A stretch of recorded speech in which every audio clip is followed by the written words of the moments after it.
Subscribe कीजिए हमारी channel को और इस बेल पर क्लिक करें हमारी वीडियो सबसे पहले देखने के लिए।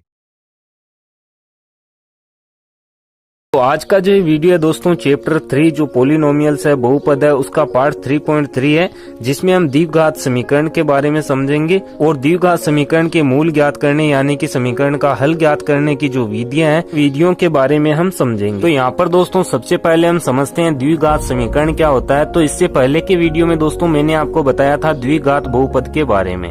तो द्विघात बहुपद क्या होता है? द्विघात बहुपद में दोस्तों एक से अधिक पद होते हैं। जैसे इस प्रकार से उसका रूप होता है ax square plus bx plus c। ठीक है, तो ये क्या है? एक बहुपद है। इसे दोस्तों हम f(x) से लिखते थे। अब यहाँ पर दोस्तों समीकरण क्या होता है कि जो द्विघात बहुपद है उसे अगर हम शून्य के बराबर रखें, जैसे ax square plus bx plus c है, इसे हम 0 के बराबर करेंगे तो ये क्या हो जाएगा? एक समीकरण हो जाएगा। समीकरण और बहुपद में दोस्तों यही अंतर होता है कि बहुपद है जो एक बहुपद के रूप में होता है जिसमें एक से अधिक पद होते हैं जो जुड़ रहे हैं या घट रहे होते हैं, और जो समीकरण होता है उसमें बराबर का चिन्ह होता है। ठीक है, ये समझ के हमें चलना है। अब यहाँ पर देखिए द्विघात जो बहुपद था उसके हम शून्य ज्ञात करते थे, और यहाँ पर जो द्विघात समीकरण है उसमें हम क्या करेंगे? इसके मूल ज्ञात करेंगे। तो दोनों का मतलब एक ही है कि यहाँ पर हमें x का मान ज्ञात करना है। बहुपद में भी हम x का मान ज्ञात करते थे।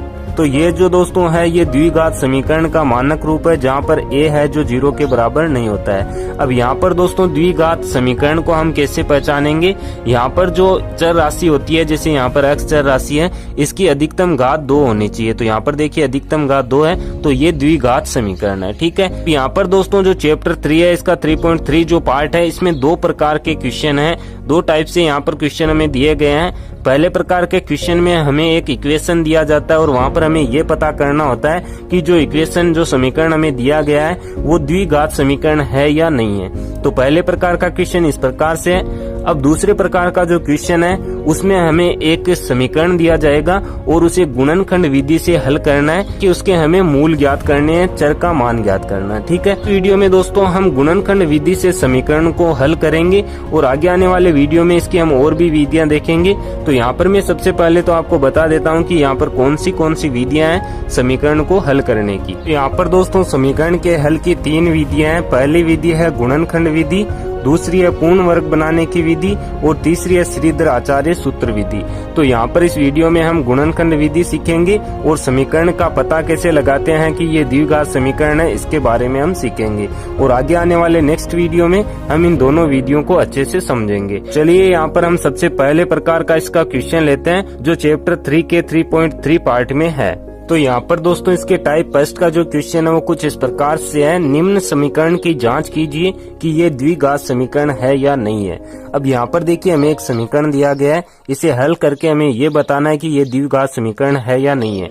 तो यहाँ पर दोस्तों जैसा कि अभी मैंने आपको बताया कि जो द्विघात समीकरण होता है उसका रूप क्या होता है, उसका मानक रूप दोस्तों इस प्रकार से है।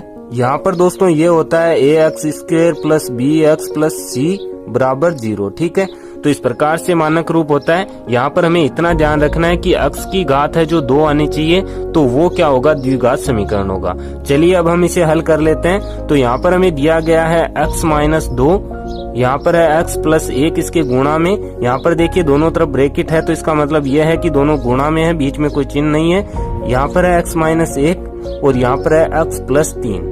अब यहाँ पर देखिए इसे हम कैसे हल करेंगे? यहाँ पर 2 पक्ष मान लेते हैं बराबर के चिन्ह से, एक इधर है एक इधर है, तो ये हो जाएगा बायां पक्ष, या हम कह सकते हैं LHS। ठीक है, या हम इसे कह सकते हैं वाम पक्ष, और ये हो जाएगा दोस्तों दायां पक्ष जिसे हम RHS कह सकते हैं, या दक्षिण पक्ष। यहाँ पर देखिए सबसे पहले हम बायां पक्ष हल कर लेते हैं, उसके बाद में दायां पक्ष हल कर लेंगे और बाद में हम दोनों को बराबर रख लेंगे। तो यहाँ पर देखिए बायां पक्ष सबसे पहले हम हल करते हैं। तो यहाँ पर क्या आएगा? देखिए यहाँ हमें दिया गया x माइनस 2 और x प्लस 1। तो यहाँ हमें इन्हें हल करना है, दोनों गुणा में है, तो गुणा किस तरीके से करते हैं? यहाँ पर दोस्तों ये पहला पद हमें दिया गया है, इसके सभी पदों से इसका गुणा करना है। तो सबसे पहले हम करेंगे x का गुणा इस पूरे पद से।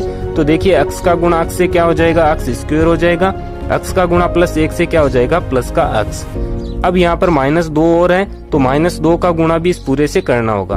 तो देखिए पहले चिन्हों का गुणा करते हैं। यहाँ माइनस है, यहाँ प्लस है, प्लस माइनस माइनस 2 का गुणा x से 2x और यहाँ पर माइनस है, यहाँ प्लस है, प्लस माइनस माइनस हो जाएगा गुणा होके, और 2 का गुणा 1 से कितना हो जाएगा 2।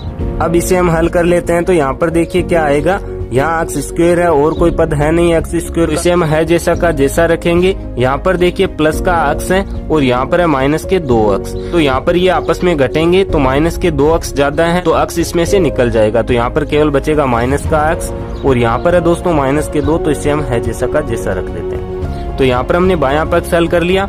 अब यहाँ हम करेंगे दायां पक्ष। दायां पक्ष में देखिए यहाँ हमें क्या दिया गया है, x माइनस 1 और यहाँ पर है x प्लस 3, तो इसी तरीके से हम इनका गुणा करा देते हैं। x का गुणा x से क्या हो जाएगा x स्क्वायर, x का गुणा प्लस 3 से प्लस 3x। अब यहाँ पर माइनस 1 है तो माइनस 1 का गुणा x से माइनस x, और माइनस 1 का गुणा प्लस 3 से तो माइनस 3। इसे भी इसी तरीके से हम हल कर देते हैं। x स्क्वायर है जैसा आएगा, देखिए प्लस के 3x है, माइनस का 1x है, तो कितने बचेंगे प्लस के 2x, और यहाँ पर हो जाएगा माइनस के 3। अब यहाँ पर देखिए जो हमें समीकरण दिया गया था उसे हम हल करते हैं। तो बायां पक्ष का मान हम यहाँ रखेंगे, दाएं पक्ष का मान हम यहाँ रखेंगे। तो बाएं पक्ष के लिए हमारे पास क्या आया था, ये आया था, तो इसे हम बाएं पक्ष में रख देते हैं। यहाँ पर क्या है, एक्स स्क्वायर माइनस एक्स और माइनस के 2 बराबर में हम क्या रखेंगे, जो दायां पक्ष का मान है यहाँ पर है एक्स स्क्वायर प्लस 2x और माइनस 3। अब यहाँ हम इसे हल करेंगे। तो जैसा कि दोस्तों हमने देखा है कि द्विघात समीकरण का रूप इस प्रकार से होता है बराबर 0 के, तो जो इसके दाएं पक्ष में जितने भी पद हैं उन्हें हम इधर पक्षांतरण कर देंगे और इसे 0 के बराबर करेंगे। तो यहाँ पर देखिए क्या हो जाएगा, एक्स स्क्वायर यहाँ पर पहले से है। अब यहाँ पर दोस्तों जो दाएं पक्ष में एक्स स्क्वायर है इसे हम इधर लेके आएंगे, तो ये प्लस का है, इधर आते हैं किसका हो जाएगा माइनस का, ठीक है। अब यहाँ पर देखिए माइनस एक्स पहले से है, इसे हम लिखते हैं, इसके साथ में हम एक्स के पद को लिखेंगे, तो प्लस के 2 एक्स हैं, इधर आते हैं हो जाएंगे माइनस के, तो माइनस के 2 एक्स, ठीक है। अब यहाँ पर देखिए माइनस के 2 हैं पहले से, और इस 3 को इधर लेके आएंगे, ये हो जाएंगे प्लस के 3 बराबर हो जाएगा 0 के। अब यहाँ पर देखिए इसे हल करने पर क्या आएगा, यहाँ पर देखिए एक्स स्क्वायर है जो एक प्लस का है, इसके आगे कोई चिन्ह नहीं है तो प्लस का है, और एक एक्स स्क्वायर है माइनस का, तो इससे ये कट जाएगा, यानी कि इसमें से घटेगा तो 0 बचेगा। अब यहाँ पर आ गया है माइनस का एक्स और माइनस के 2 एक्स, तो दोनों माइनस माइनस के आपस में जुड़ेंगे तो कितने हो जाएंगे माइनस के 3 एक्स, ठीक है। यहाँ पर देखिए 2 माइनस के हैं, 3 प्लस के हैं, तो आपस में घटेंगे तो प्लस का कितना रह जाएगा केवल 1, ठीक है, और ये बराबर हो जाएगा 0 के।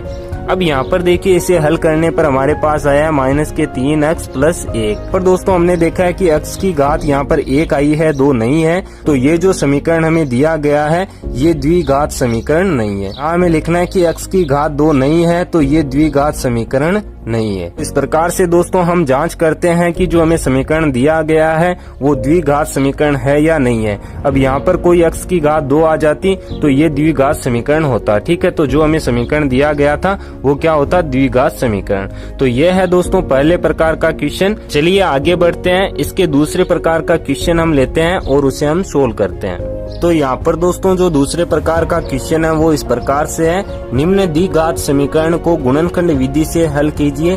समीकरण यहाँ पर दोस्तों हमें दिया गया है x square plus 8x plus 7, पर दोस्तों हमें इसे गुणनखंड विधि से हल करना है। हल करने का अर्थ है कि यहाँ पर हमें x का मान ज्ञात करना है। अब यहाँ पर देखिए द्विघात समीकरण है तो x के 2 मान हमें प्राप्त होंगे। तो यहाँ पर देखिए किस तरीके से हम हल करेंगे। यहाँ पर जो हमें समीकरण दिया गया है, क्या समीकरण है, यहाँ पर दोस्तों हमें समीकरण दिया गया है x square plus 8x plus 7 बराबर है 0 के। तो गुणनखंड विधि में दोस्तों जो हमें समीकरण दिया जाता है उसके हमें गुणनखंड करने होते हैं। तो गुणनखंड करने के लिए हम क्या करेंगे, यहाँ पर देखिए हमें देखना है बीच वाला पद, तो यहाँ पर बीच वाला पद है प्लस के 8x, ठीक है। तो इस 8x के हमें ऐसे 2 टुकड़े करने हैं कि जब हम उन्हें जोड़ें तो बीच वाला पद यानी कि जो 8x है वो आने चाहिए प्लस के, और जब उनका हम गुणा कराएं तो प्रथम पद का गुणा और अंतिम पद का गुणा आना चाहिए। तो प्रथम पद अंतिम पद का गुणा क्या होगा, देखिए एक्स स्क्वायर का गुणा 7 से, तो ये हो जाएगा 7x स्क्वायर, ठीक है। और जोड़ें तो कितना आना चाहिए, बीच वाला पद क्या है 8x, ठीक है, जोड़े या घटाए तो यहाँ पर देखिए 2 ऐसे क्या टुकड़े हो जाएंगे, यहाँ पर हो जाएंगे दोस्तों x square plus 7x plus x, और यहाँ पर 7 पहले से हैं, ठीक है। तो यहाँ पर देखिए 7x और x को हम जोड़ेंगे, प्लस के 8x हो जाएंगे। जब हम इनका गुणा कराएंगे तो 7x और x का गुणा क्या हो जाएगा 7x², जो प्रथम पद और अंतिम पद का गुणा है। अब यहाँ पर दोस्तों जो ये हम टुकड़े करते हैं ये हमें खुद से करना है। तो यहाँ पर देखिए बराबर आ रहे हैं, जोड़ें तो 8x आ रहा है और गुणा करें तो 7x² आ रहा है। तो ये हमारे टुकड़े सही हैं। अब इसके बाद में आगे हमें क्या करना है, यहाँ पर दोस्तों इन दो पदों को हम देखते हैं तो दोनों में देखिए x है, तो यहाँ पर हमें x कॉमन लेना है, यानी कि उभयनिष्ठ लेना है। तो यहाँ पर हम x कॉमन लेंगे। कॉमन लेने का अर्थ दोस्तों ये है कि यहाँ पर जो ये पद है इसके प्रत्येक पद में x का भाग लगेगा। तो यहाँ पर देखिए x² में x का भाग लगेगा, यहाँ x आएगा, प्लस 7x में x का भाग लगेगा, केवल 7 बचेगा। अब यहाँ पर देखिए आगे के दो पद हम देखते हैं तो इसमें कोई संख्या कॉमन नहीं है। अगर कोई संख्या कॉमन नहीं हो वहाँ पर दोस्तों चिन्ह के साथ हम क्या करेंगे, प्लस का एक बार रख देंगे और अंदर वाली संख्या है जैसी की जैसी आ जाएगी, क्योंकि कोई हमने कॉमन नहीं लिया तो एक का भाग इसमें इतनी बार ही जाएगा। यहाँ पर दोस्तों चिन्ह का ध्यान रखना, अगर माइनस हो तो चिन्ह बदल जाएंगे, बराबर हो जाएगा 0 के। अब यहाँ पर देखिए पूरे पद को हम देखते हैं, यहाँ पर भी x+7 है और यहाँ पर भी x+7 है। तो अब हमें क्या कॉमन लेना है, x+7 कॉमन लेना है। तो यहाँ पर देखिए इस पद में अगर हम x+7 का भाग लगाएंगे तो यहाँ पर केवल x बचेगा, तो x हम यहाँ रखेंगे। इस पूरे पद में हम x का भाग लगाएंगे तो केवल 1 बचेगा, तो +1 हम यहाँ रखेंगे, ये हो जाएगा बराबर 0 के। अब यहाँ पर देखिए हमें क्या करना है, जो हमारे पास दो गुणनखंड आए हैं, पहले यहाँ पर दोस्तों हमें x+7 को बराबर 0 के रखना है, और यहाँ पर देखिए दूसरा क्या x+1 है तो इसे हमें 0 के बराबर रखना है। तो यहाँ पर देखिए x+7 बराबर 0 रखने पर x का मान क्या आएगा, x बराबर क्या हो जाएगा, यहाँ पर प्लस का है, पक्षांतरण करेंगे तो हो जाएगा माइनस का।